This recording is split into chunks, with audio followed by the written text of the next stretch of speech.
Hello and good evening, Style fans. Welcome to the first round of the Rumble stage here in the Demacia division. The Season 15 playoffs kick off tonight with a clash between 4th seed Mythic Omega and 7th seed Spacey Groove. Sadly, both of these teams lost their matches at the end of the regular season. Their last matches, that is. Now with the pressure rising, both teams need to find their footing soon if they want to make a deep run in the bracket. The winner of tonight's best of 3 will go on to face off against 6th seed Level LOL in the next round of Rumble, or the loser will be sent down to the lower bracket to await their next opponent. Bringing you all of the action tonight, my name is Crewman. I'm joined once again by the spectacular Severe Bard. Ready for some playoff action there, Bard? I am definitely ready for some playoff action here. I'm definitely excited to see the jungle matchup, as Echo is one of the junglers main onto Spacey Crew, and Echo's build right now is pretty interesting with the static ship, and that's really cool to see. Yeah, definitely. Of course, with the new items as well, they're not super new anymore, but still relatively new. Still, certainly, I think we will be seeing some more adaptations as players experiment more with the new items. But it is, playoff time now. So we'll have to see how much of this is really going to be experimentation and, continuing to try and adapt, or how much these teams are really just going to try and stick to what's comfortable, those comfort picks, what they already know and have found success with in the past. But moving pretty quickly through this first ban phase, the Groovers are going to ban away the Wukong, the Yuumi, and the Heimerdinger. I've heard rumors that Heimerdinger top may be a little bit of a thing over here for Mythic Omega, but certainly not here for game 1. And there goes that Echo going to get banned away on red side Bard. Yeah, I feel like there's going to be a Jinx Milio for round 2 here from MTC Omega. And after that, it could be from the Spacey Group side looking to, dive onto the Jinx, because there could be a protect type angle. I don't really fully know, though, how this draft is going to play out, as there is just a lot of changes that everyone plays. It's very hard to predict almost. Sure. And you were half right on your prediction there, but not going to be the Melio. It is, in fact, the Seraphine. This can be paired up alongside the Jinx, although technically a flex, I suppose. Could see that Seraphine go into the mid lane, theoretically, but it is a champion that we know that Unknown Cells does play down there. The name for the support over here for Mythic is Fake Crab in the client, because their actual account was not able to connect to the game lobby for some reason. So I don't know, Bard, what do you think? Should we call them Fake Crab, or should we just try to remember to call them Unknown Cells instead? It's actually going to be it's don't let me support. That's actually what Fake Crab is. Unknown Cells is actually in the lobby for Spacey Group on the MTC Omega team. Yeah, all good. You could just, I feel like we could, say don't let me, something like that. Don't let me support. All right. Yeah, definitely feel like maybe keep the name the same. Yeah. Definitely going to be hard, especially when you're talking fast and the playbook plays. Yeah. We'll see. Maybe I'll just try and stick with champions more often than not instead of player names this time around. We'll see how it goes. But double spell shot on the bot lane is down, and that's annoying. Especially with that Jinx Seraphine, you just don't have the lockdown. You don't have there's so much stuff. It's just so hard to get on top of these guys in the bot lane. So definitely kind of cool. It's definitely got to be not cool, but definitely a pick to where it's pretty hard to gank them. Just because it's gonna have a hard time being able to catch up the Sivir, having her ultimate and her passive, and also the spell shields from Morgana plus the Sivir. So definitely a safe bot lane.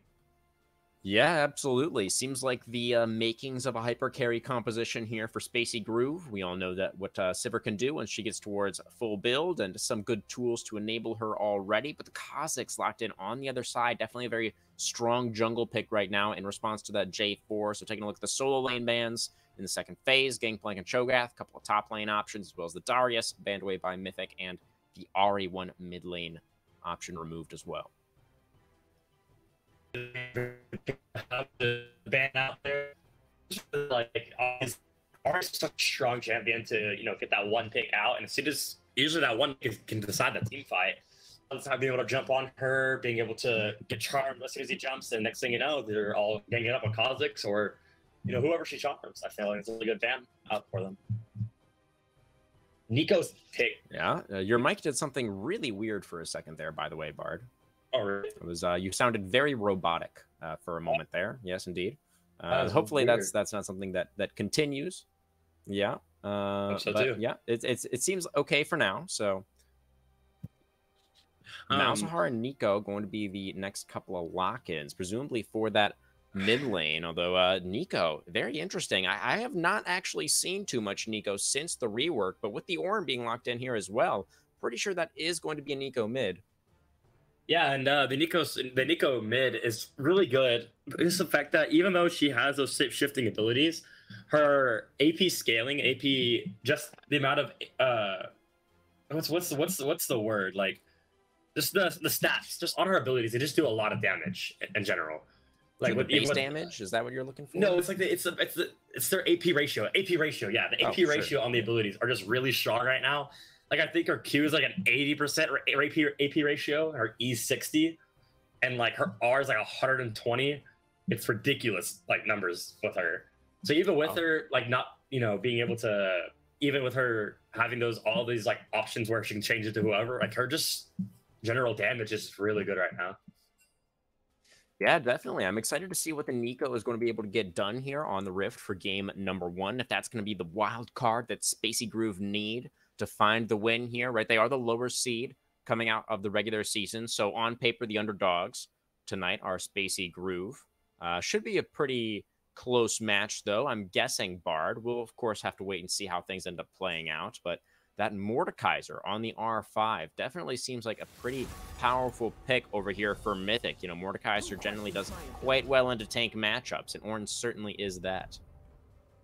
Yeah, Mordekaiser, from what I've seen, is really, really strong right now in the new meta. It's just so much damage, it feels like, and it's really hard to get away from him. He can get out anyone he wants in the fights. Spell shields are going to be kind of annoying for him, especially with how much crowd control they'll have with Nico or Morgana J4. But at the same time, though, I feel like if Mordekaiser can just get an ult out, like that person's dead, and next thing you know, it's a 4v5, and what can you really do on Omega's side?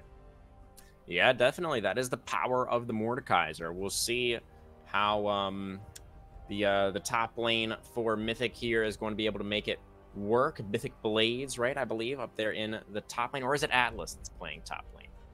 It is going to. Hold on. It's Blades and Nitro Kid playing in the top lane. Atlas is the Nitro Kid in the top lane. Right. Yeah. Makes sense. Yeah, we shall see. The Mordekaiser, I do think, is definitely a strong pick in this context. And it's a pretty strong draft overall, I want to say, for Mythic. They don't have a ton of frontline besides that Mordekaiser. So they could be susceptible to getting dove on by somebody like the J4 or getting hit by bindings or things like this. That is something that they are definitely going to need to watch out for. But they do have a lot of threats with this composition. I do feel that the Nico over here on the side of Spacey Groove is a little bit of a wild card for me, at least. I don't really know what to expect 100% from the new Nico here, so I'm not quite sure. I mean, obviously old Nico was a little bit of a more of a like a CC mage or like a utility mage who had good damage, but like wasn't really a carry in the traditional sense of the word.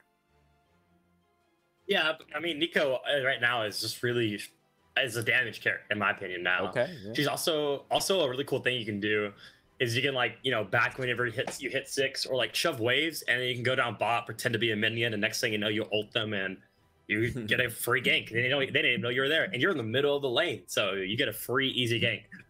And so there's a lot of things you can do with it. You can kill the blue buff and beat that blue buff and wait for the jungler to appear and kill the Kha'Zix. It's a lot. And then also Nico's clone makes her count, like she's able to control it now. So and it makes her count as an extra ally. So Kha'Zix passive won't work on it if she does that well. There's a lot of things that Nico can do now that make her really strong. I am kind of scared though, because I feel like I feel like Spacey Group could have this part where they're in these team fights, right? And they're too focused on going in, and next thing you know, Sivir and Morgana are towards the backside, and Kha'Zix will just be able to get free kills on them, right? Because like think about it, like J4's gonna go in, right? Sivir's gonna ult, that's gonna speed everyone else up. Nico has to be in the middle of the fight to get in, or over there trying to follow up, right? But that leaves Sivir with no cover almost, because Morgana's too focused on what's going on over there. Morgana also wants to look for a good ultimate too. I feel like Omega may have the lead on the draft just because I don't know. I feel like there's a lot of things that Kha'Zix can do in the fight and can do. Absolutely. Yeah, Kha'Zix, as I mentioned earlier, really, really strong right now, just in general, in the meta, with the new items also. So Mythic Omega, with the lead at the end of the regular season, having a little bit of a higher game score, a little bit of a higher rank, and potentially with the lead here in the draft as well for game number 1. See if they will be able to take that first Nexus, or if Spacey Groove and the trickery from the Nico in the mid lane is going to throw a few surprises our way. Don't go anywhere, guys. The Style Esports Season 15 playoffs will begin right after this.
Welcome onto the Rift, everybody, for Game 1, the very beginning of the Style Season 15 playoffs here in the Demacia Division. Thank you, everybody, for being here. Thank you for joining us.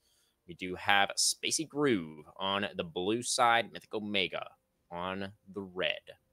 A bit of a 5-stack here to start us out, Bard, but I don't think anything is going to come of it. Any runes or summoner spells that you think are worth mentioning? Bard? Because usually like cute, because the this. But other than that, I don't really see anything else to mention.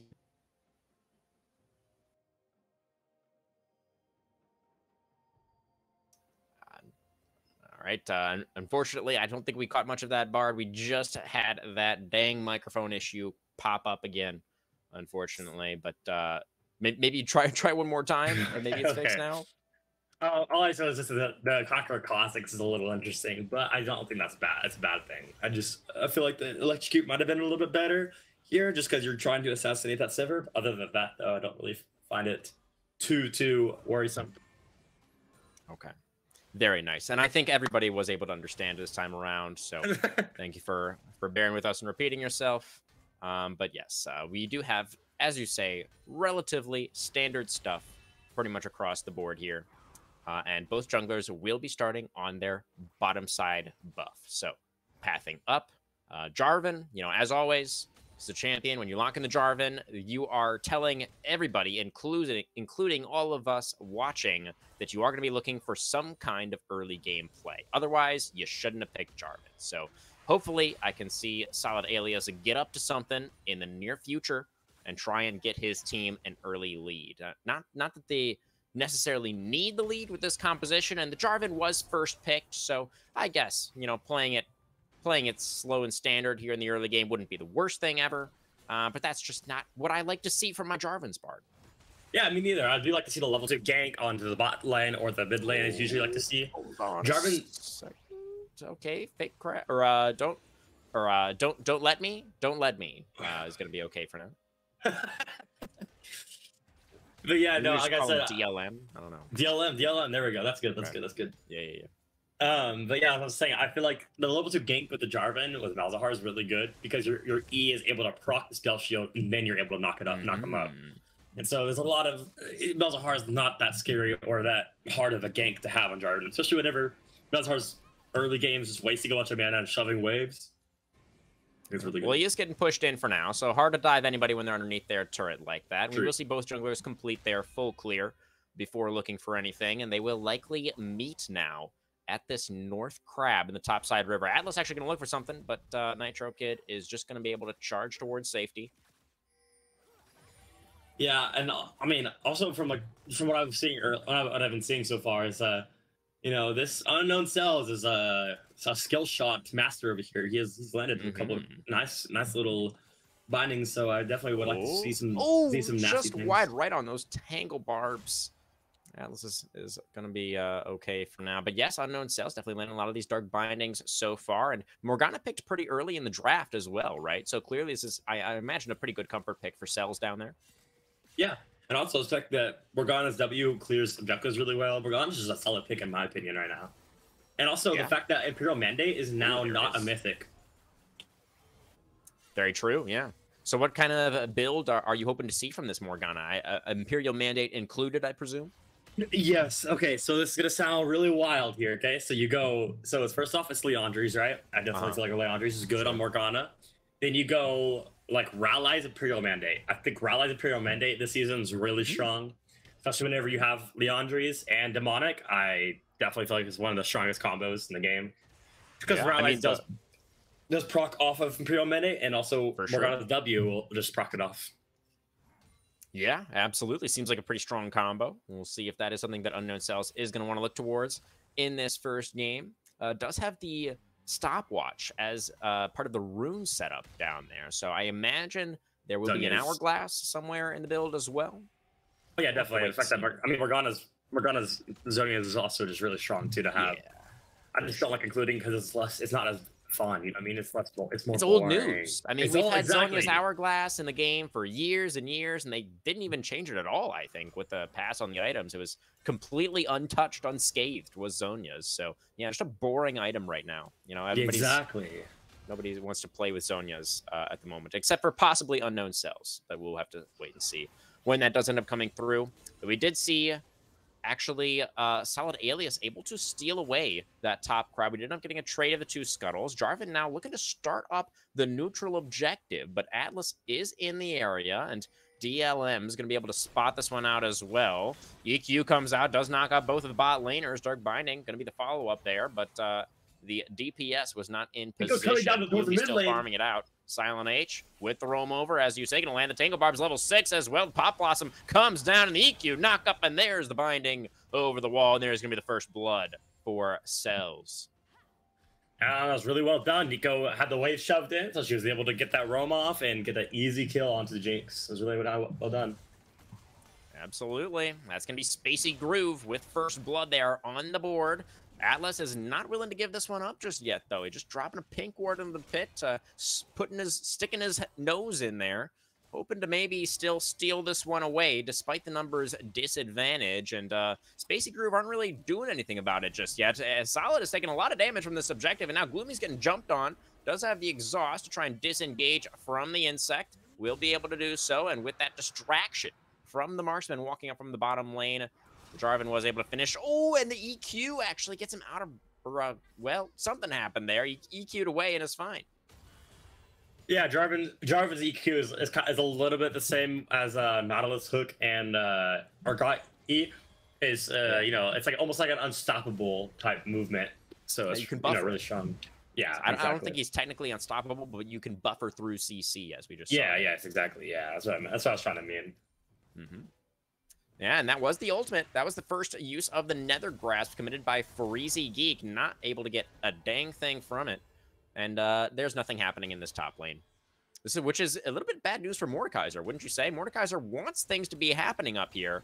And Ornn is just like, nope, we're just going to hang out at my forge while I build some items. I feel like there's going to be an Ornn solo kill here soon, though, possibly. I don't know. I mean, Ornn has been known to do that sort of thing. Look at the items. Look at the items we have a Merc Treads onto. He is stronger. Forge God Gaming up here is Nitro Kid. Feeling pretty good about it so far. A little bit of an HP advantage, as we can see over the Mordekaiser. Yeah. Sustain coming through from those grass procs as well. This solo kill is looking more and more likely. Here comes the ultimate. The Forge God will be called upon. Another Brittle Auto. Doesn't quite get the knock up there with the Searing Charge. And the flash forward with the Bellows Breath will finish off that kill. 2-0 now on the board for Spacey. Yeah, I just definitely feel like that the farm, Ornn was able to have these items, especially with his passive. I think he did back and get it and just TP'd, and Mordekaiser didn't use any of his gold that he was getting. So Ornn just being able to have the being stronger is really bad for Mordekaiser. As Mordekaiser does, as you were talking about earlier, does want to fight the Ornn, but he can't fight the Ornn, especially with having these, less items right now. Absolutely the case. That was the difference. It was a Mercury Treads Ornn to a simply a Doran's Shield Mordekaiser. Just was not prepared for that engagement, was Blades. And I don't think Solid was ready for this one, as Atlas was waiting in that bush. That's a very isolated Jarvan right now. We'll be able to EQ back towards the mid lane. Stay alive. A good attempt from Atlas. Not quite able to finish off the kill, though. Could have thought about flashing for it, but he knew that the Jarvan also had flash, so wouldn't have probably been able to finish off that kill either way.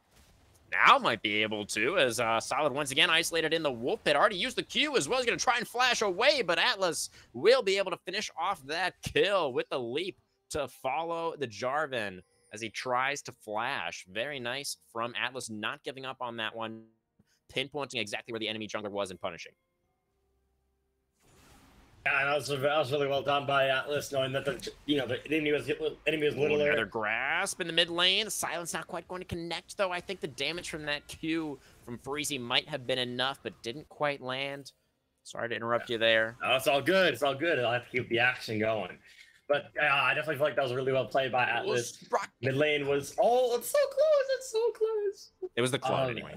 Oh! Jinx almost gets the rocket off, the death rocket.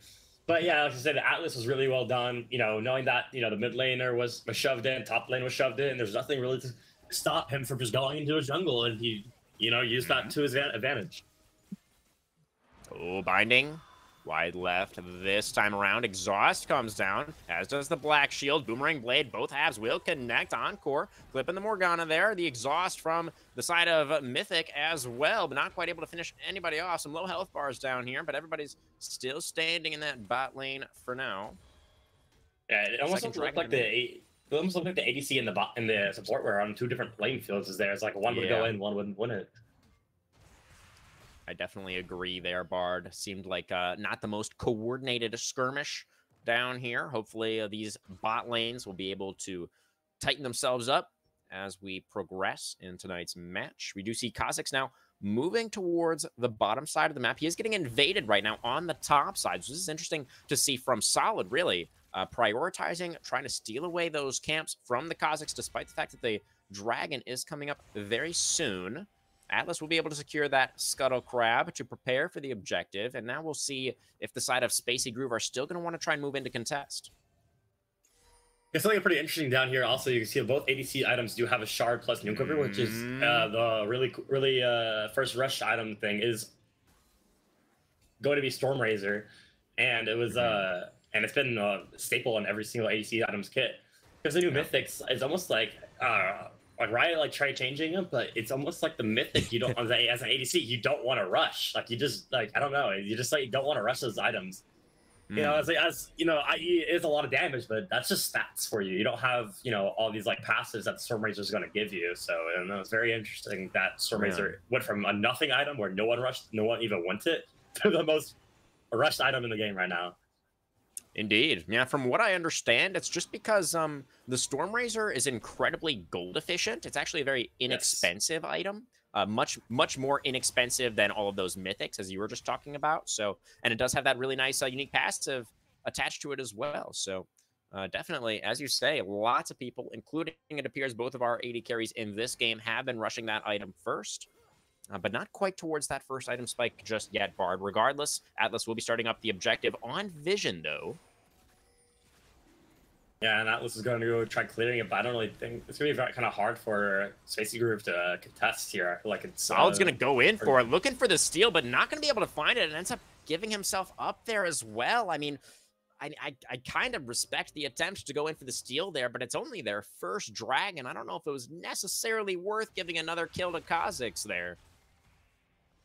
And also something that you can do, something that at least I haven't started realizing the past couple weeks, was the fact that you can take these dragons, you can take these objectives, or you can try stealing them. But in reality, let's say instead of going for the dragon, they go mid lane and they get about two platings or a plating from that instead. Not risk anything, shove the wave, get the Malzahar a little bit, CS down. I don't know. I feel like the wave control is also something you can also look out towards these games that people just don't really see too often. 100%. Yeah, and we did see, of course, before they rotated over towards that dragon, the side of Mythic Omega did drop the Rift Herald in mid lane. So they got that charge from Shelly into the tier 1. They've got that one down to just 2 plates. Obviously, the mid priority wasn't enough to completely shut out Spacey Groove away from the objective, but it was enough to get Mythic enough control over the area to where it had to be a very risky steal attempt from Solid, right? That didn't end up working out. So really, it was Mythic Omega that was just playing the map a little bit better in that last passage of play that we just saw. And also, even on top of the driver dying, Nico missed a couple CS there, and it's a couple XP, just a little bit. These minor things can always add up a little bit more. Kind of interesting also to see that Orin did rush the Abyssal Mask instead of a Mythic, as the Mythics are what he can upgrade on himself, and so it's usually a bit more things. But I don't know, it could be good and bad in this state of game. Yeah, I mean, it's only once he gets to level 13 when he can start upgrading those items, right? And only level 11 now. Even if he did have a Mythic, wouldn't really be able to do too much with it. And the Abyssal Mask into this matchup makes a lot of sense, right? Because you're going to be able to use that magic resistance very, very effectively. And even shred through the magic resist of the Mordekaiser here. So still, we can see Mordekaiser winning out a little bit in the matchup as the Nethergrasp comes down. And that was very greedy from Solid. Clearly, he had some knowledge that all those Mythic members were in the area, still wanted to stick around to try and secure the red buff, and I believe was able to get it, but at what cost? Yeah, and I definitely so much somewhat there's a lot of catching out from this Malzahar. This Malzahar is really doing really well with his ultimates, as you know, the J4 just died twice to it. The Malzahar J4 might be looking at a QSS to stop him from getting ulted from Malzahar. Yeah, the tax may have to be paid. Exactly. I don't know. He's getting caught out quite a lot from this. And both times, it was Kha'Zix that picked up the last hit, right? This champion that is such a carry jungler can snowball so heavily. Oh, that was a leap that got interrupted, it looked like. And now he's trapped in the Cataclysm. Does still have the flash to get himself to safety. And now Freezy Geek able to rotate over as well. And Atlas, despite being caught out a little bit there, was able to trade back pretty well and will survive, even though he did have to use that summoner spell. That was a little interesting to see the Gore Drinker on the Kha'Zix, as Youmuu's is just really strong right now, and it's really strong for all assassins. I mean, if you think about it, Talon goes phase rush right now just because of the fact that he can go Youmuu's. And so there's a lot of things that Youmuu's does, and so it is a little interesting to see Gore Drinker on Kha'Zix. Yeah, of course, it is a build that we have seen a fair amount in the past as well, but like you're saying, you know, with the new items, I would have been... I'm a little bit surprised as well that we're not seeing one of these new assassin mythics like the Ghost Blade or you know, the slightly reworked Dusk Blade even for Atlas in this game, especially since he's so far ahead right now. Individually, the Kha'Zix is about 1,500 gold ahead of the J4, as that's going to be a Tango Barb in the mid lane. The Nether Grasp in response, but a lot of damage already on a Freezy Geek, and the flash forward for the guaranteed CC on the Pop Blossom. But now Atlas here looking to get one back for his mid laner, not able to do it as the Tango Barbs come through once again, and Silent H finds the solo kill. Solid now in the bottom side, just about missing that EQ, and now he's locked down underneath the turret. Oh, it's tragedy for Spacey Groove as the CC comes through, and Jinx picks up a double kill for Mythic. Yeah, and it's almost like they're greeting a little bit for that. As soon as a J4 missed the EQ, I feel like they needed to just walk away, but Morgana, you know, hitting that binding, you know, got her team back into the tower. Jinx gets decided, and next thing you know, Jinx gets a double kill. Well, really, it was the chompers as well, I think, actually prevented Solid from being able to get out of that situation. It was really nice placement on the chompers from Boosekerman.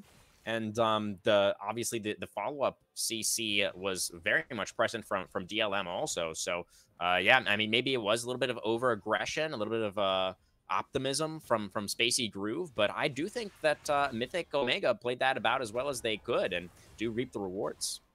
Yeah, 100%. The Chompers was really good, and then you had the Seraphine ultimate come out with, especially with her E back onto the Chompers too. There's a lot of things that could have happened, but you know, Mythic Omega just come out on top of which is really well. We will see the dragon go down in favor of Mythic Omega, and actually that tier 1 turret in the top lane as well. I actually didn't even notice. I'm not sure how that turret got so low in the first place, but Blades just secured that one and managed to get himself some much-needed gold to be a little bit more comfortable in this matchup against the Ornn. Does have his own first item completed now as well. Yeah, and there's the first item on from the I'm sorry, I was zoned out there. I'm sorry about that, Crewman. Sure, no worries. We are seeing the tier 1 go down in the bottom lane as well. So those tier 1s have been exchanged. We are actually 2-1 though in favor of turrets, as the mid tier 1 that was chunked low by the Rift Herald earlier on has also been destroyed by Mythic Omega. They are up about 4K gold right now. I do like to see the Seraphine having the Moonstone. There is Australia's build that's kind of going around with it, but the Moonstone is also really strong right now, and I don't think people really see that, especially with the new item, the Echoes of Helia, I think that's what it's called right now. Mm-hmm. But I feel like Moonstone is honestly like one of those items that like people stop building so often, so it's nice to see it once again. Definitely, yeah. That's going to knock up. Will land on a Freezy Geek. He's going to try and flash away. Will get away from the Soul Shackles. Has the Nether Grasp as well. Looking to trade one back, but it will not be the case as the heal comes through from Unknown Cells. Keeps himself alive. Here comes Blades now. Looking for something in the top lane. Atlas waiting in the wings, but this is a very beefy Ornn, and he's pretty close to his tier 2, so I don't think you're actually going to be able to take down Nitro Kid here. He is taking a little bit of a beating, though, as the Death's Grasp gets the pullback once again. Another Obliterate lands, and Nitro Kid is kind of standing and fighting when he probably should just be walking away, and that Ornn is actually very low HP now. But the Kazakhs looking like he just wants to go for the reset instead of going for anything crazy here. Ooh, that's a nice rocket landing in the bottom lane. They are onto the Baron at 20 minutes for Mythic Omega. Meanwhile, the tier 2 is being taken up by Spacey Groove, who seem to have no idea that this is happening. And we've already got it down to about 50% for Mythic. So it's looking like this is going to be a secure on the T1 Baron attempt. And I think Spacey Groove are just not even close to trading evenly right now. Malzahar is even based to hold that wave in the bottom lane. He is going to get engaged on by Solid because he's moving forward. He greedily looking for that kill onto Gloomy, but the Dark Binding will connect, and they will at least take down the mid laner. Malzahar will not have that Baron buff, but the other 4 members will. A very aggressive move from Mythic, but definitely paid off for him. Yeah, and honestly, I don't know what that Malzahar was thinking. I feel like he should have walked a little bit back, possibly greeted a little bit too much. We do see a Nitro Kid, along with the flash. Trapped in the death realm was the Ornn, and the flash obliterate, as you say, for the finish. EQ comes through from Solid, but the support has already been taken down, and now the jungler will follow as the support Seraphine manages to secure the double. Yeah, it could have said that Malzahar did not get the Baron just because of the fact that he is pushing these waves a lot, and Baron, I think Baron would definitely help with being with them too. Sure. I definitely feel like those Spacey Groove could outscale MTC Omega, just because of that fact that Ornn Adams will be doing a lot, and Sevee and Nico do have a lot of scaling with them. But so I feel like that Omega needs to start they got the Baron, but I feel like they need to really push into the end almost here. Yeah, they are facing down Ornn and Sevee, who can get to a point where they are going to be pretty tough to deal with, pretty tough to siege against, right? Sevee with the incredible wave clear, and Ornn can kind of just frontline forever, as long as he's not walking up and taking obliterates to the face for free. So that is definitely something that Mythic Omega need to be keeping in the back of their minds. And they are sitting on a pretty comfortable lead, though. It's about 6,000 right now. And they do feel like they're pretty much in control of this game number 1 there, Bard. But I do want to really quickly head over to Twitch chat and give a quick shout out to Papa Poo for the raid. Thank you very much, Papa. Hope you had a good stream. To all those viewers, thank you for joining us. Welcome. You missed the setup a little bit, but this is the first round of playoffs in the Demacia division. Spacey Group versus Mythic Omega's Blades is in a 1v2, but that's exactly where Mordekaiser likes to be, immediately casting the Death Realm onto the jungler, who EQs over the wall, and now Silent H is in a 1v1. And he is going to go for the Pop Blossom. This Mordekaiser has Jack shows. He's extremely tanky, and it's going to take very long to kill him.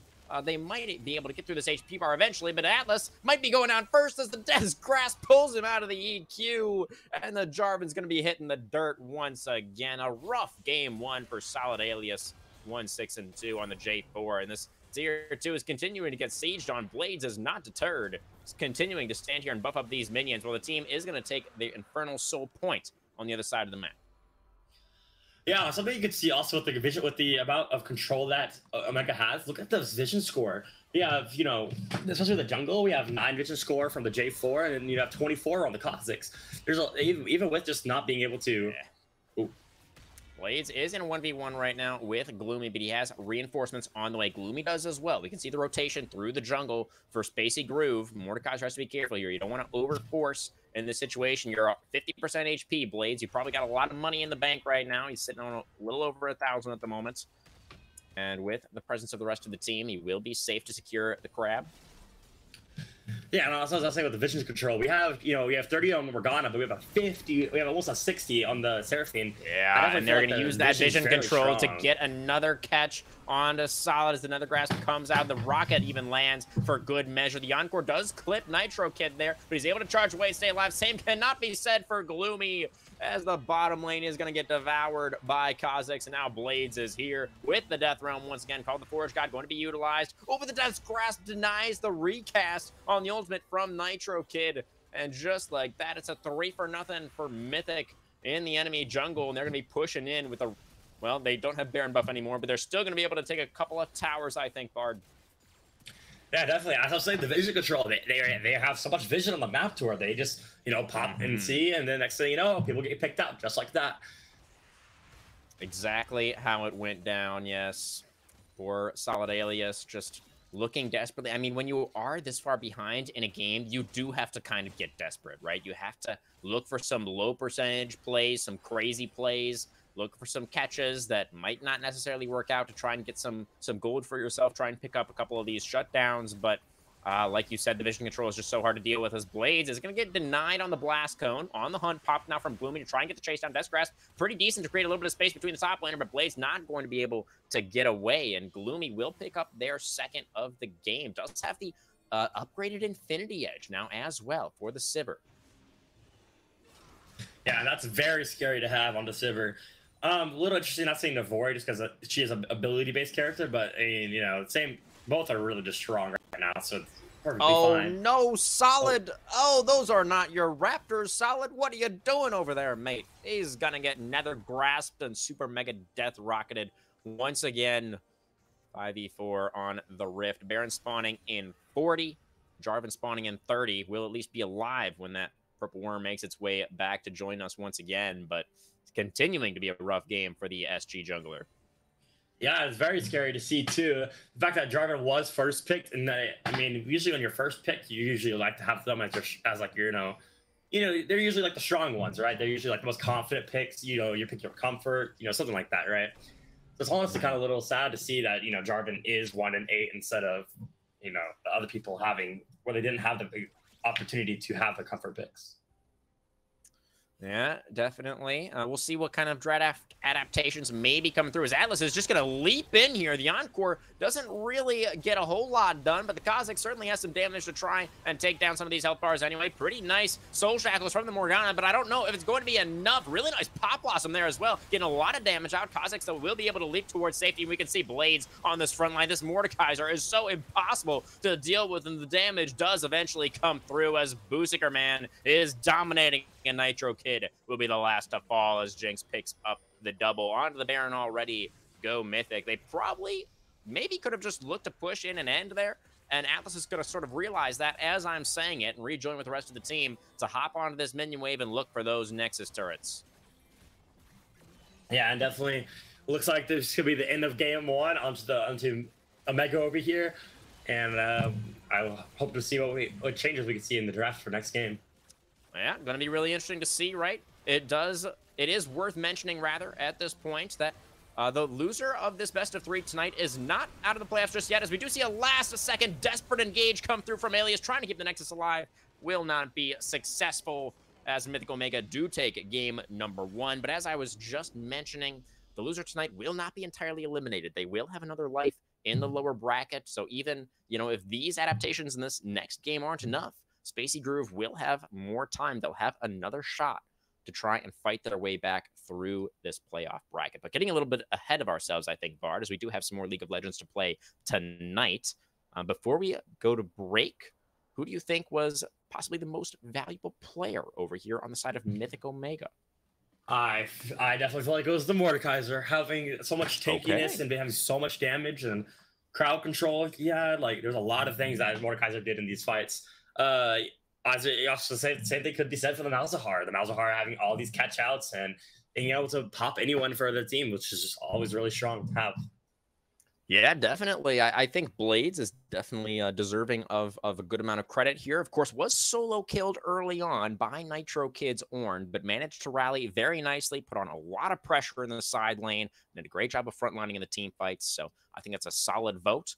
Also, of course, a good shout out to Freezy Geek on the Malzahar, who was in position several times, as we saw, to get down those nether grasps on key targets at key points in the game, get those picks, and the rest of the team was able to capitalize on that very, very nicely. Personally, I would actually look towards DLM, aka Fake Crab, down here in the bot lane on Seraphine. 3-0-12 on the Seraphine, highest KDA in the game, and landed a lot of those skill shots. Not all of them. We did see a couple of encores going wide, but the Seraphine's presence, I feel like, was very felt. But it really was a team effort. Yeah, definitely. It definitely was a team. There's a lot of people on the team who just did really well, and did really well onto the Spacey Groove. Mythic had a lot of things good going for them too, because I felt like Jarvan was just caught out so much. Yeah. Just the composition from Mythic Omega really functioning very nicely as a pick comp. They didn't even necessarily need to win out in the team fights, except for maybe that last one that we saw near the blue buff in the West jungle. That was, of course, the team fight that ended the game. But yeah, really, most of this one was just Mythic Omega and Freezy Geek in particular on the Malzahar catching people out with the ultimates and just creating man advantages where Spacey Groove weren't able to fight back really very well at all. So we will see what kind of adaptations do end up coming through. A very well played game by Mythic Omega here in game number 1. We're going to have to see how the rest of the series ends up panning out. Don't go anywhere, guys. We're going to be right back with the Style Season 15 playoffs right after this short break.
Okay, everybody, welcome back to Style Esports. We are jumping directly into our Game 2 champion select. Spacey Groove electing to stay on the blue side here for game number 2, Barg. So what adaptations are you expecting to see from the squad in order to have a little bit of a better showing, a better shot here in game number 2?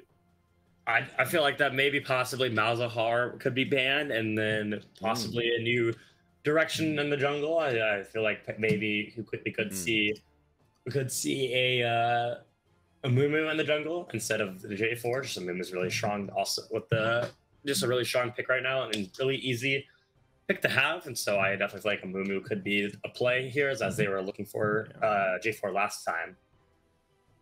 Yeah, Amumu, indeed, pretty strong right now. I'm honestly shocked every time I play against an Amumu at how much damage the champion does. I just feel like there's no right for a champion that tanky to also do that much damage, even with no items. Like, he just hits you with his bandages a couple of times, and you're at 50%. It's like, what the hell just happened? I've never been hurt so severely by a bandage in my life, but that's just how it is right now. Amumu, as you say, very, very powerful, and our bans, they don't seem to be changing very much whatsoever, Bard, but the first pick certainly will, is the Diana being hovered. Switching it up on us, though. Who's it going to be, Spacey Groove? Who is it going to be, Solid? What are we looking at this time around? Pokmon's very strong. Marksman instead, yes. It's the Jinx. Okay, so stealing away the Jinx from the side of Booseker and Mythic. So forcing your opponents to go into a little bit of a different direction in the bottom lane. Jinx, of course, was the sort of standard B1 pick for a couple of patches there, but I feel like those days are not, or might possibly be behind us, Bard. What are your thoughts on the Jinx B1? I feel like the pick is still relatively strong. What really went out of the meta was Xayah. Xayah's completely gone from the meta. Just because you're not able to build Navori plus Quick Blades on the same build path anymore, because they're both mythics now, and so it's really hard. It's really awkward to have. But no, Jinx just I feel like Jinx is still relatively strong here. I think Kog'Maw Lucian are what's really strong in the meta. Well, it's going to be the Ashe Melio is the response from Mythic Omega. So Melio, obviously, extremely powerful at the moment. We've been seeing that champion do all kinds of nasty things in solo queue and in coordinated play as well. I've seen some Melios pop off.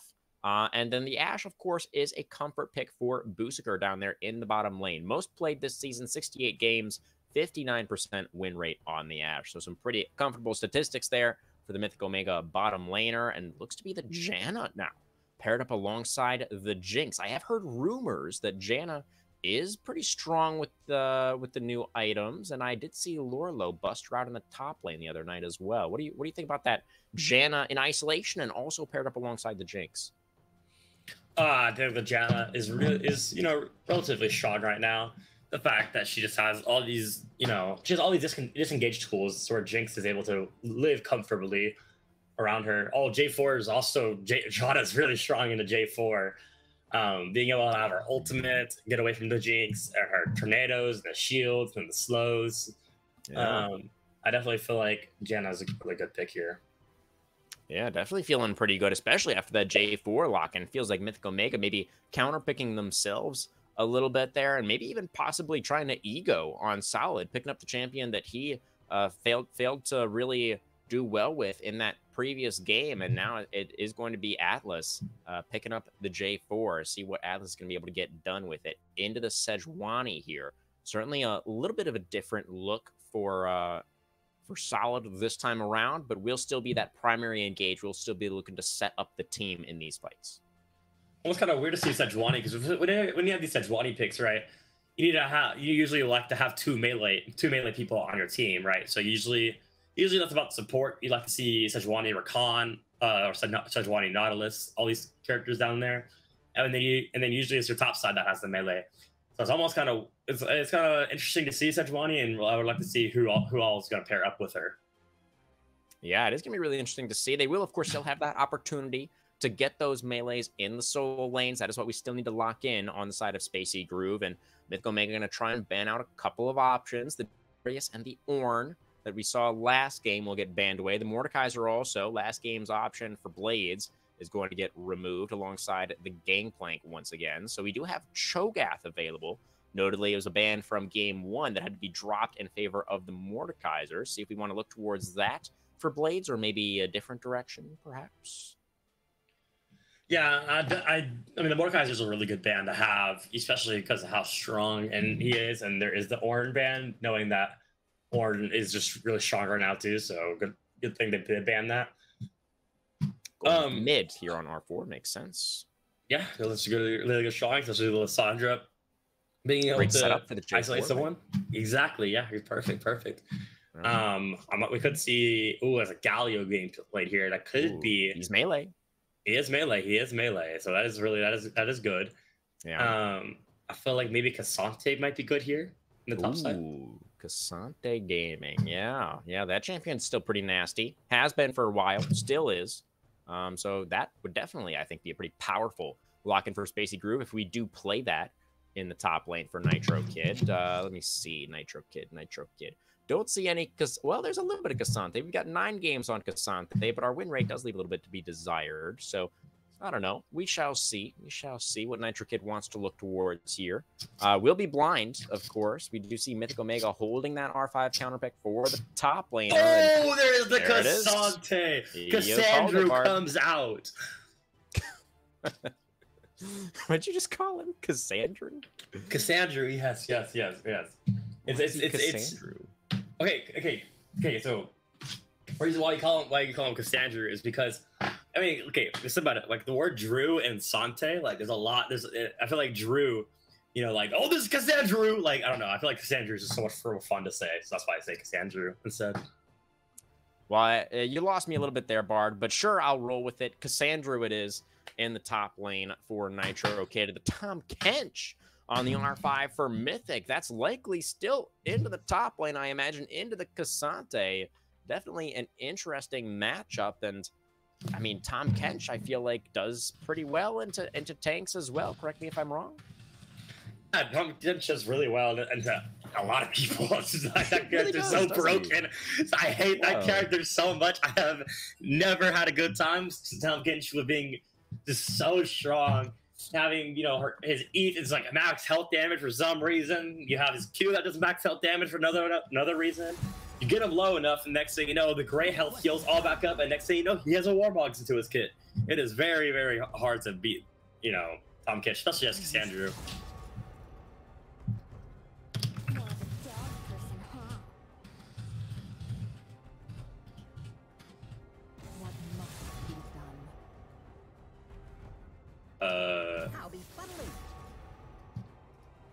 We do see a lot of things into this draft. You know, having Nico and Orin again. Oh, whoa! I'm at the other draft. Sorry, guys. Having Galio and Cassante is really strong here. You have the Cassante being able to ult people out of there, and then you have Galio being able to protect the Jinx too. There's a lot of things that you can see also. You also have the Sejuani being able to poke anyone out, catch anyone out. See the Ashe, you see the, you know, Milio, bam, ult them. Milio does have the counteract towards it though, just because you're able to have the CC unlocked and be able to be perfectly fine. The Sejuani does catch you out. But there is, and also J4, I don't know, it's really hard with this team to go against. You have Galio being able to stop him. You have Cassandra to be able to just ult him out of the way. You have Janna being able to have the tornado. You have Janna's ultimate to be able to just get him away from you, from Jinx. There's a lot of things that counter this J4. Sorry about that, Bard. I am back now. It was my internet's turn to crap out this time, I guess. We're taking turns, aren't we? There, we're taking turns. Yes, that is the plan tonight, apparently. So, yeah, your turn next, I suppose. Hopefully that's not anytime soon. We'll see. Knock on wood. Yeah. Find some wood, guys. Knock on it, please, for us. We need it. But anyways, yes, as you were saying, lots of tools here on the side of Spacey Groove to try and deal with the fact that Mythic Omega, you know, have all of this engage, have all of this pick in the composition once again, as I am sure you were just mentioning, you know, with the Crystal Arrows, with the Lissandra, with the J4. So we're going to need to see, you know, some really great peeling done by that Janna in particular, I think, with this composition for Spacey Groove to really be successful. Yeah, and also something kind of interesting also is the fact that Milio, so let's say you want to get some vision, as we were talking about the vision last time, Milio wants to go, Milio wants to go try to get vision. It could be kind of hard for him to get out if he does get caught out. Janna is able to get vision and be perfectly fine with her tornadoes and her speed ups and her slows. So I don't know. It's gonna be. I feel like they could have more vision control on Spacey Groove, which, yes, we saw last game was really strong to have. Yeah, absolutely. It was in large part that vision control that can allow you to find those picks, right? When your opponent needs to face check an area to contest an objective or something like this, and you're already in position, that is a prime opportunity to catch them out and burst them down before they're able to react. So definitely we'll be keeping a close eye, I think, on the Vision game here in this second game as well, to see if Mythic Omega are going to be able to repeat that Vision dominance that they had in game number 1, or Spacey Groove will be able to contest a little bit more in that department. Overall, though, here, Bard, what do you think about these two compositions? Do you favor one over the other? I favor a little bit towards Spacey's Groove just because I like their champions more. Sure. Yeah, no, that was the question. But I definitely feel like, though, Mythic Omega, I don't feel like this J4 pick is going to work out for them too well. I feel like there's a lot more picks that could have been picked. And just the fact that, you know, Janna's going to stop a lot of the things, especially with Cassante and Galio. I don't know. I definitely feel like J4 is just an interesting pick to have. But yeah, no, I definitely feel like the Spacey Group has the comp difference, and also I like the champions better. Yeah, sure. We do have a lot of beefcakes here on the side of Spacey Groove. A lot of tankier champions, which can be tough to engage on, certainly tough to burst down. And it is really all about Jinx here for this composition of Spacey Groove. As long as they can keep Gloomy safe on this Jinx, they're going to be in a pretty good position, you have to imagine, in these fights. It does kind of work both ways, though, right? If Mythic Omega, with their pick, are able to well, pick Jinx, then there's really not much else that I think the composition is able to do from Spacey Groove. So I do think it's a very cohesive composition, and it can be very strong, but we need to see them play it out appropriately. Yeah, and also I think to Spacey Group is the fact that they might not have enough damage to do these 2v2 fights or 3v3 fights in the top side, like especially in the early game. Like, how are they going to contest with J4, Lissandra, Tom Kitch being there whenever they just have 3 tanks up there? I definitely feel like, though, that could be a problem. We shall see, guys. Of course, momentum also in favor of Mythic Omega after that first game. They managed to make it pretty convincing. You know, it wasn't the fastest game ever, but they did take a 20-minute Baron, and they did close things out, pretty much in control the whole way through. So we'll see if that does continue here in game number 2. For a little bit of a draft pivot that we did see come out here from Spacey Groove will be enough to turn the tables on them and bring us to game 3. Don't go anywhere, guys. We're going to go to a short break. We'll be right back as the Season 15 playoffs, the first round here in the Demacia division, will continue right after this.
Hello, Style fans. Welcome once again to Summoner's Rift for Game 2 between Spacey Groove and Mythic Omega. Spacey Groove once again on the blue side. They're getting invaded on at level 1. The Mega Inferno kick will connect. The slow as well from the volley comes out from Booster Man. Gloomy down to 50% HP.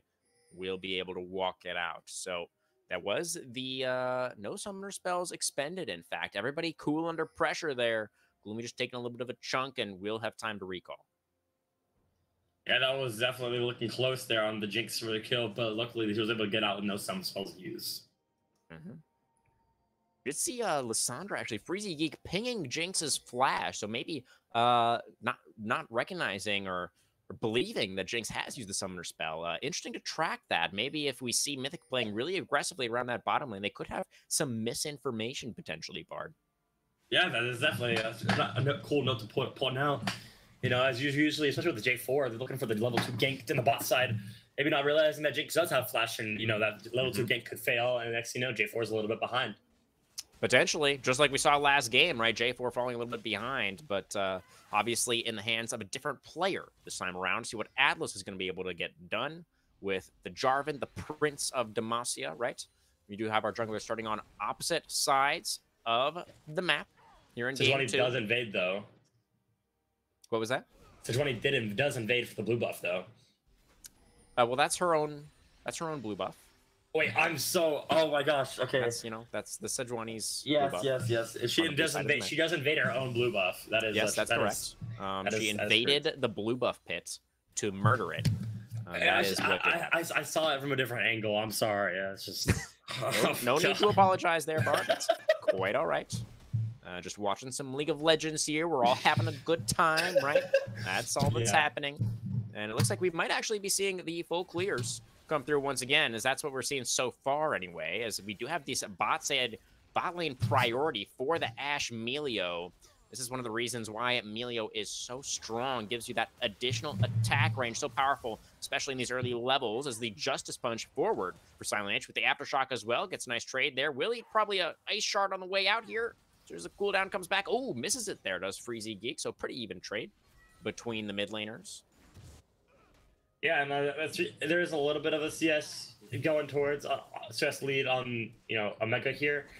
But hopefully, you know, it's not too big right now, but hopefully it doesn't keep up with it. Okay.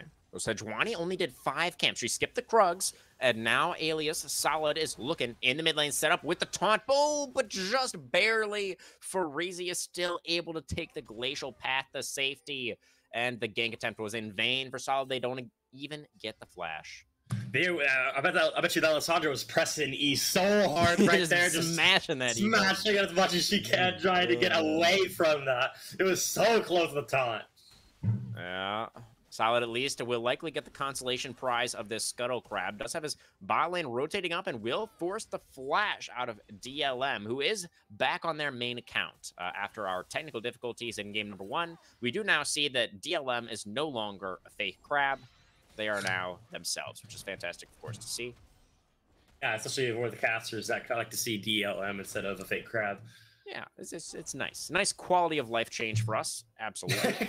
As this Galio's quality of life is unfortunately not very high right now, as he's taking a lot of trades in this mid lane. Very, very low HP right now. Does still have the teleport.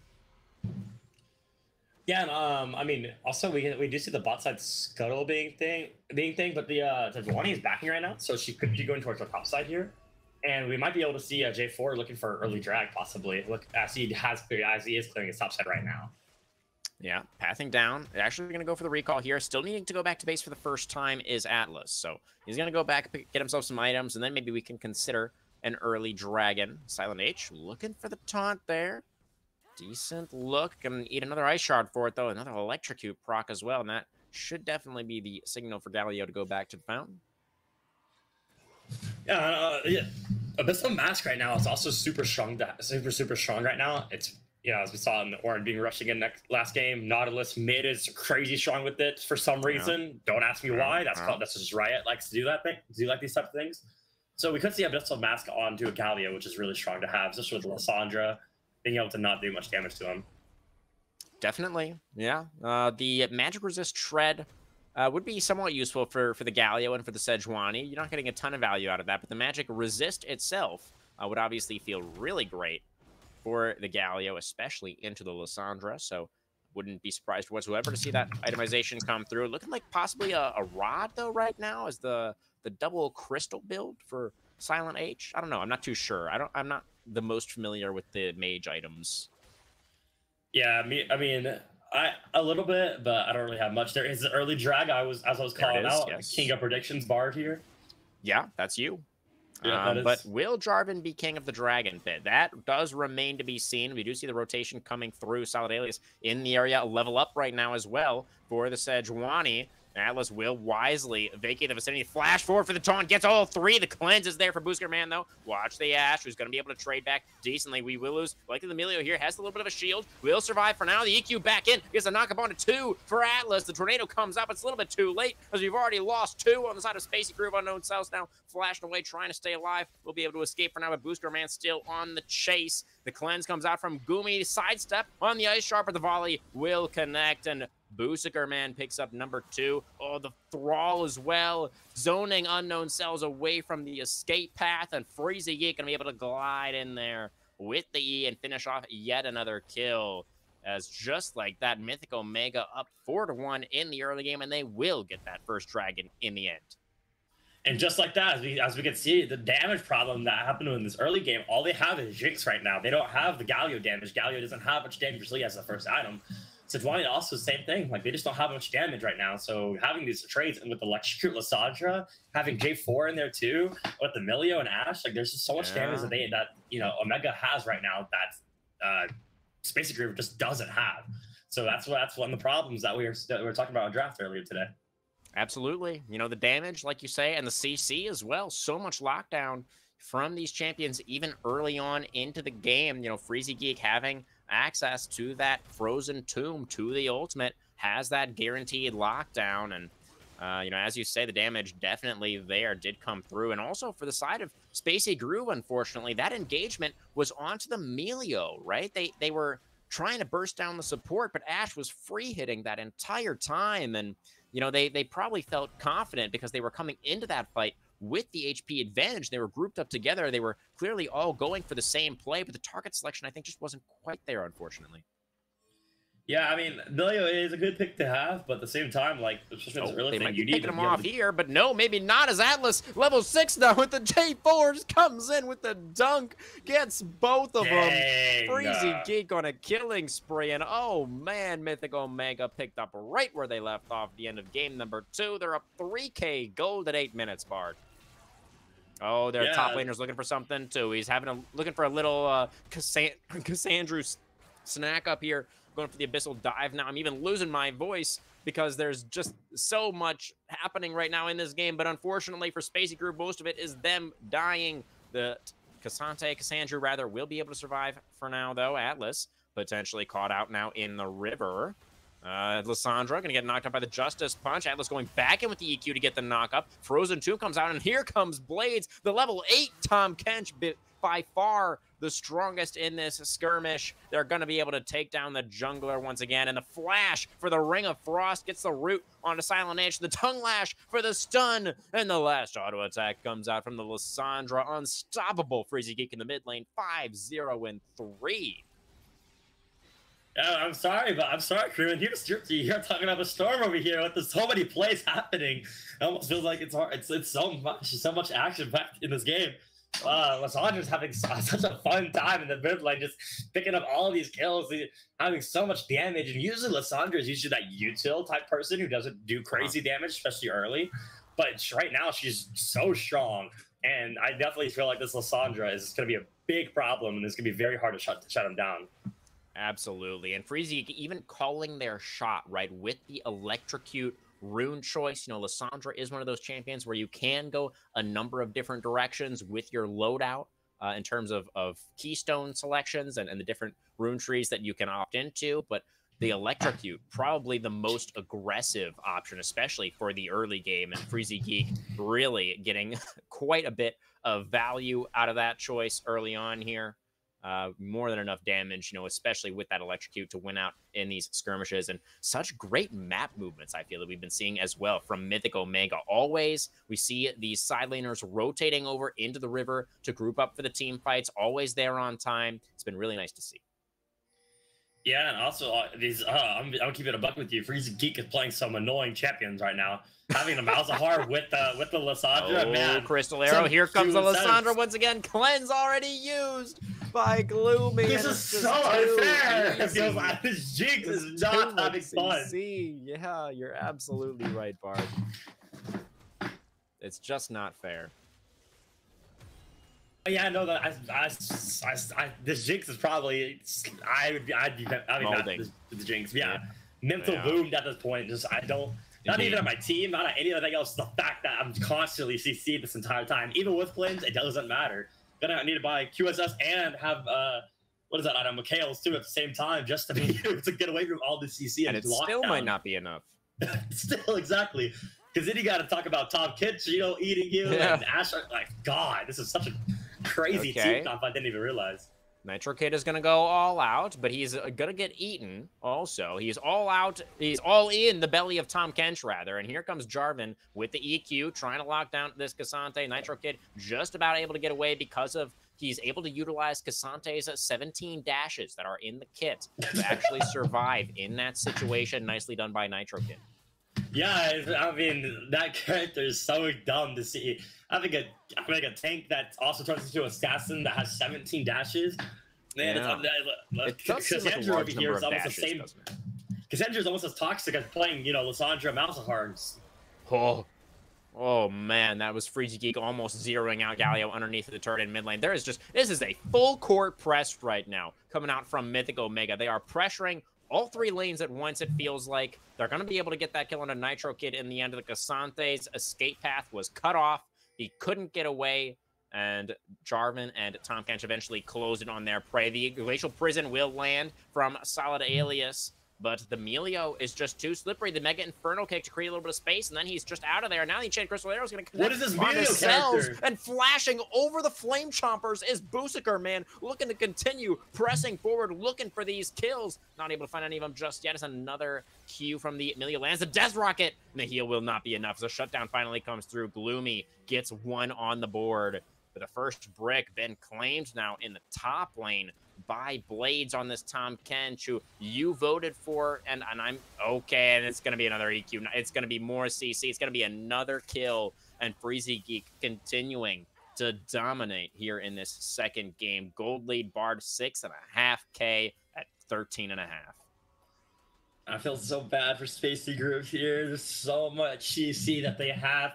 And also, what was that against, like, Ash Melio crap? I was just watching that. There's so much damage that was happening for almost, it felt like no reason. There's so much, like, just damage, and I felt like there was 3 people there that could easily kill the Ash Melio, but at the same time, I was like, there's no way that they could kill them.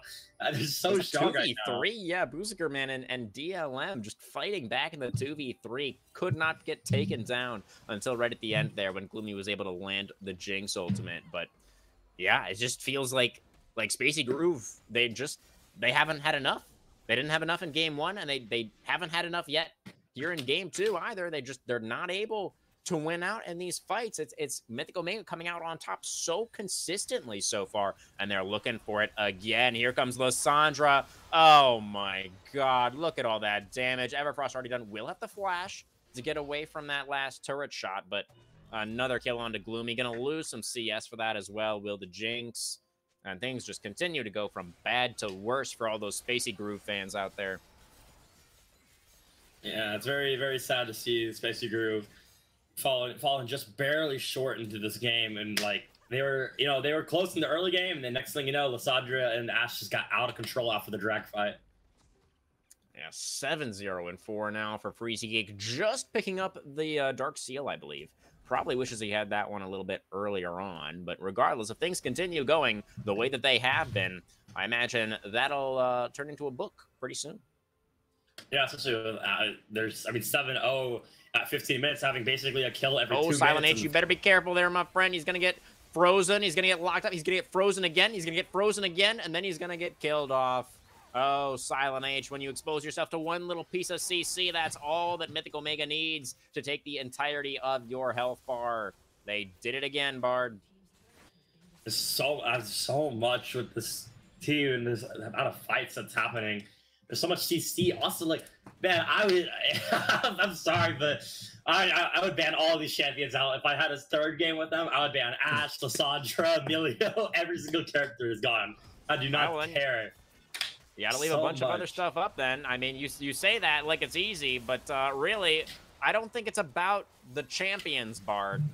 I don't think it matters what champions any of these 10 players are on in this game. I mean, it matters to some extent, right? But like Mythic Omega are just, it's just an outclassing right now, really, is what we're seeing.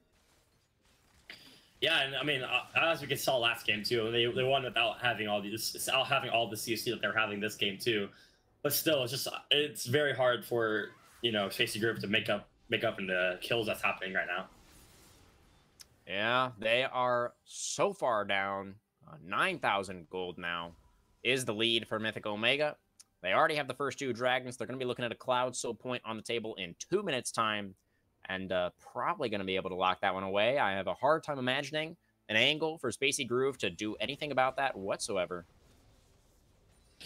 Yeah, definitely. It looks like it's going to be very hard for Spacey Groove. So Spacey Groove really needs to be able to like have a Bush Cheese almost. Like they need to have a Bush Cheese moment where they just like get a shutdown on Lissandra, or they get a shutdown on even Tom Kinch would be nice to have. So it's very hard for So it's very hard for Spacey Groove to actually even do the Bush Cheese. It's considering that there is a lot of vision that, you know, Omega has. So I don't know. Okay. It's really hard. The hero's entrance will come out from the Galio. Silent H makes his way in to try and join up for this fight. And we do have Booster Man a little bit caught out in the middle of things. The Ashe alive for now, trying desperately to get out of this situation. Emilio with the first casualty as Atlas tanks up the Super Mega Death Rocket. Ashe just barely still able to survive the movement speed, getting Booster Man out to safety. The Glacial Path as well from free. Don't tell me they are only going to get the kill onto the Emilio. There's so many low health bars here. Please, Spacey Groove, you got to chase down some more of these red HP bars. Lissandra, Freezy Geek, going for a little bit of a path that's towards the wrong side of the map. I imagine the Lissandra will get taken down here eventually, but likely going to be able to buy a lot of time. Possibly going to look for the execute here is Freezy Geek. I don't know if it's been 15 seconds. It may have been the Everfrost coming out to create more space as well. Oh my God, Freezy Geek, if you execute here, I swear to God. Oh my God, Bard. Freezy Geek gets out. Doesn't lose just, you know, the 2 stacks on the Dark Steel, but still just barely gets out.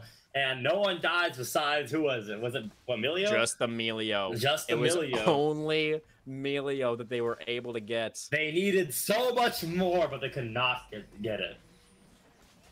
They still need it. They still need a Bard. They're going to look to potentially get a lockdown onto Shirley here. That would be something, but I don't know if they're going to be able to get that in the end after all, as they are pushed off the objective by Mythic Omega rotating over.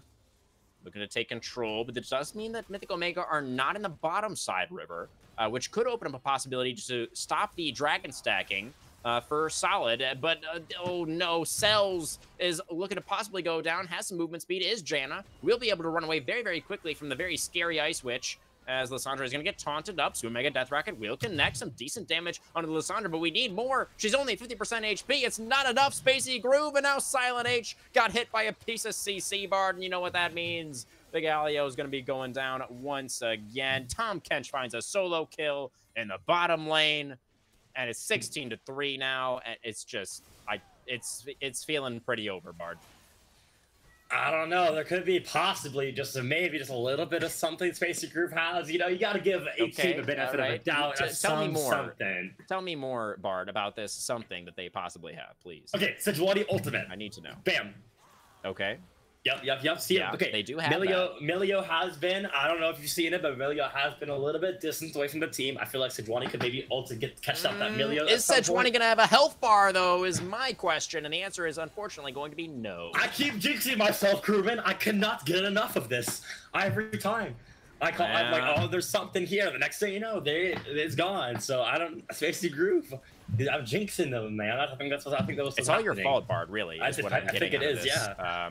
Shirley though is going to be able to take down the tier 3 in mid. Teleport into the fray now for Tom Kench. Freezy Geek stunned up for a second, but is not deterred. Takes the glacial path in, looking for the kill onto the marksman. Won't be able to find it. That is a shutdown. That is going to go over to the Cassandru. The Cassante now, or Cassandru rather, on the front lines is getting chunked out as well. Shirley still alive, able to dismantle that inhibitor in the mid lane. Underneath the Nexus turrets they go. And the Nexus turrets, there might not be much left to be underneath for much longer, as the first one has already fallen. And it's going to be Mythic Omega looking for the Nexus at 20 minutes. This is unbelievable. Sejuani Sala doing everything that he can. He's trying to frontline. He's trying to push him back. But look at Blades. He's onto the AD. Carries onto the Jinx. This is the one person that you need to protect, and they weren't able to do it. Blades zeroes out the marksman, and with it, I think all hope for Spacey Groove in this match. He's trying to do something, the Cassandru. He's all out. He's trying to make something happen. Blades, though, is going to be able to finish off the jungler, the Cassandru. He's going to get stunned up. The Abyssal Dive. Oh, he just barely dashes away from that one with dash number, I think that was dash number 14 for the Cassandru. He will survive for now. And now Blades, all on his lonesome. The Catfish is going to get cooked up here before all is said and done. There is no way, Blades, you're getting out of this situation. I refuse to believe it. Yes, the Cassante knockback will be there. The knockoff from the Justice Punch. He's surviving for an inordinately long amount of time, but eventually the Jinx will respawn. And as the sole damage threat on Spacey Groove, it will be her honor to take down the top laner with a super mega death rocket. But my goodness, Bard, devastation laid by Cassandru came through. Cassandru was, you know, he got the ult off, he got the double kill. I believe he got the Jinx got a shutdown onto Tom Kench too. It's very, I mean, there's something. There could be something, right? Come on. There's sure. Something. Yeah, no, I'll give it to you, Bard. Yeah, that is something. That is Jinx something. doesn't have a mythic yet, though. What? Oh, that's true. She does have 2 items, but neither one of them are of the mythic variety. That is quite correct. So that is a Jinx who is still looking for her big power spike, and she's running out of time, Bard. She has very little time left. Yeah, I don't even, the mythic IE doesn't even have 2 longswords, so it's very, I don't know what's the third item going to be on the Jinx. I definitely felt like Jinx would have so much more damage having that IE instead of Kraken. You know, having, you know, Stormrazor, IE with Rudons, like those 3 items are crazy on Jinx to have. I feel like she's living, you know, life in the last patch almost. And she has a Stormrazor, but she doesn't have, as we were talking about, a Mythic. Okay, well, on to the Baron we go for Mythic Omega. 23 minutes on the game clock. Looking to secure this one. It's looking pretty dead on my screen, Bard. It will be another very early Baron secure. And they've already taken 2 inhibitors. Tom Kench is already in the base, Bard. He's like, I'm not waiting for my team. I am hungry for Nexus, and I will have it. It will be devoured by me, but maybe not, as he is going to get stunned up several times. He's going to get pulled back by the Cassante. He still has a whole lot of health bar, though. He's really not bothered by anything that's happening right now. And here he goes with the Abyssal Dive. Going to find that knockup onto the top laner. It's Nitro Kid getting burned down. Glacial Prison will connect onto Freezy Geek for the Melio Cleanse. Will be there to keep the mid laner alive. They do manage to pick off the Ashe. Cassandru gets into the back line there, manages to finish off the AD carry. The Feast will now be used. It will not be used on the Ashe, will be used on the Lissandra, and that, as it turns out, Bard, will be more than enough as the health bars are depleting on the side of Spacey Groove. It was a valiant attempt here in the base. Cassandru tried their absolute hardest to make something happen in this last team fight, but in the end, Bard, 24 minutes on the clock, and Mythic Omega complete their absolute dismantling of Spacey Groove here in this first round of the postseason. Yeah, and as we can see, Omega just had the game at the start of the game and had the game at the end of the game. There was really nothing really to it. It was seemed very one-sided in this game too. It really did. You know, over the course of the entire night, I would venture to say things were pretty one-sided in favor of Mythic Omega, really having a very solid performance. And like I mentioned earlier, I was really impressed by their coordination. It really seemed like they were on the same page. They were always rotating together, especially in the early game, to find those plays in the river and get themselves that early lead. And once they had it, they certainly did not let it go. Yeah, and I mean, I really well played over here from Omega, genuinely. And I'm excited to see what they do in the playoffs later. Absolutely. It is a long bracket that we have here in the Demacia division. You know, 10 teams, double elimination. That's a lot of League of Legends to get through, but Mythic Omega certainly off to a phenomenal start. Their next opponent will be Level LOL sometime next week. That match And will that be is played. my team, so we shall see what happens. Well, there, Bard, how are you feeling after watching this performance from Mythic Omega? Shaking in your boots, I imagine. Not to brag or not to say anything that will happen, but I like to see. I would like to see what will happen. But to be honest, though, LVLOL is going to take it always.